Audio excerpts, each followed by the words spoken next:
Dans son programme de modernisation du sous-secteur de l'élevage, l'État du Sénégal a introduit depuis plus d'une décennie de nouvelles technologies pour l'amélioration génétique.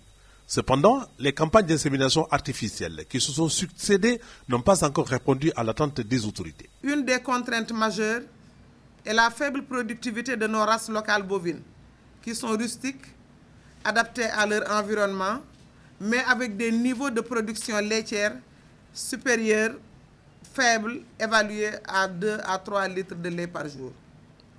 C'est pour relever cette faiblesse que l'insémination artificielle de masse a été développée et vulgarisée depuis les années 90. Dans le cadre d'un partenariat public-privé, le ministère de l'Élevage a commis des spécialistes en insémination artificielle, notamment à Frivet, pour capaciter les techniciens sur les nouvelles approches. Au retrait de la spirale, à 8 jours, au 8e jour, on injecte de la PMG, c'est le prégnant mâle sérum gonadotropine, qui permet une croissance folliculaire.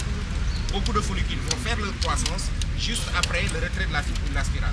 Ce sont ces follicules-là qui vont aboutir à l'ovulation. C'est dans ces follicules qu'on aura un ovule ou 2 ovules qui vont sortir de l'ovaire pour aller dans l'utérus, dans la corne, dans l'infundibulum de l'utérus.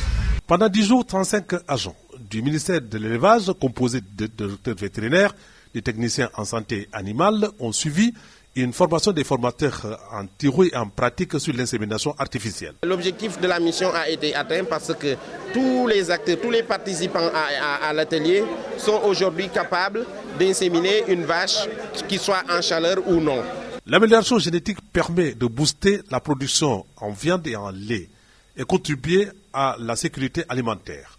La ferme d'Afrivette, qui capitalise 14 ans d'expérience, a quelques résultats dans le lait et assure la formation des femmes pour la transformation. On le pasteurise à 85 degrés, ensuite le refroidir à une température basse de 45 degrés, 42 degrés, pour ensuite y mettre le ferment yaourt, Jointec, et il y en a plusieurs sortes.